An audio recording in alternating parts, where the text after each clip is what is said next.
Despite these cases, the overall immediate threat to the public remains low.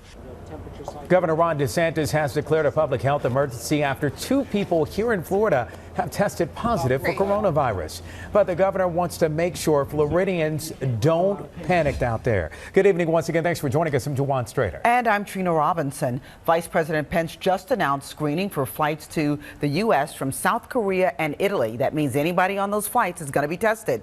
The spread of the virus is inevitable, they say.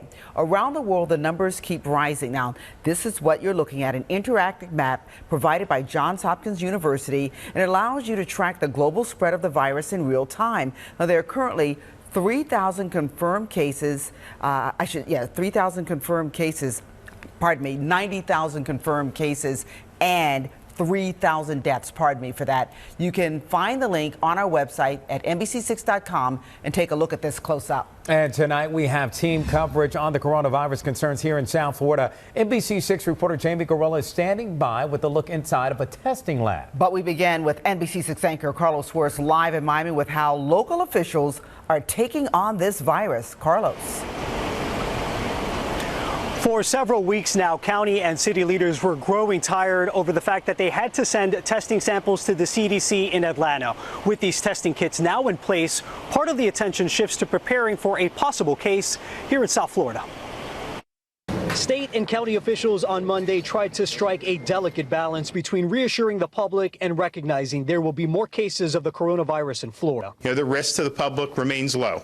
And, even people who end up contracting this, the vast majority are not going to require hospitalization or anything like that. Now, obviously, we're going to try to contain it as much as we can. Earlier in the day, the state surgeon general had trouble explaining why he waited a day to release the results of a test that showed a man near Tampa in his 60s without travel history tested positive for the virus. If we get to situations where there appears to be community spread, then we will have additional guidance at that time. Across town, Miami Mayor Francis Suarez said the city was leaving open the possibility of canceling the Ultra Music Festival later this month if organizers don't make plans on how to protect the estimated 170,000 fans from possible exposure. We're monitoring on a day-to-day basis. Right now, we don't have any cases in the city or in the county, but what makes Ultra different, like I said, is that it is an event that brings people from across the world. I mean, according to their website, 105 countries. Miami's fire chief also announced the department has a plan in place to deal with possible cases of the virus. They include protective gear and specialized equipment for first responders, training 911 dispatchers on how to handle a patient, and a decontamination unit. The city said it's relying on the CDC on how to handle large gatherings. This is not the first emerging infectious disease that we have dealt with.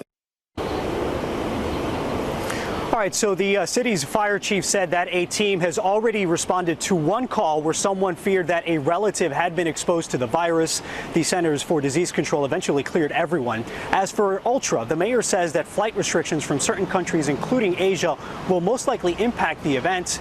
He says he expects to hear back from organizers in the coming days, if not weeks. We're live tonight in Miami. I'm Carlos Suarez, NBC6 News. And Carlos, our team coverage continues now with NBC6 reporter Jamie Garola. He is live in Miami with a look inside at one of the 3 testing sites in the state of Florida. Jamie. Juwan, any specimen from South Florida will come to a lab behind me here at the health department in downtown Miami. It started testing on Saturday and even completed a batch of testing as of 3 o'clock this afternoon. Inside this small lab, a big task, testing for the deadly coronavirus. Well, I can give you perspective for Zika. We had basically the same staff starting out when we did Zika.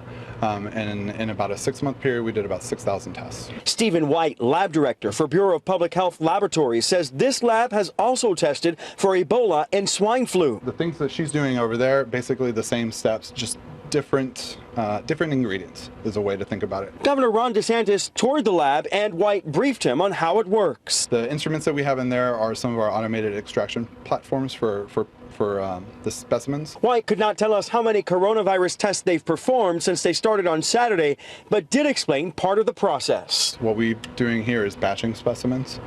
So if we get a specimen, if I know I'm going to get a specimen in an hour, I'll wait to do that test before, so that we can maximize our use of the reagents and our staff time and all that kind of thing as well. All right, and tests can take anywhere from 24 to 48 hours to be completed. They take into account all sorts of variables. If a test or a sample comes back positive here, it then also goes to the CDC for further confirmation. Reporting live tonight in Miami, Jamie Garola, NBC 6 News.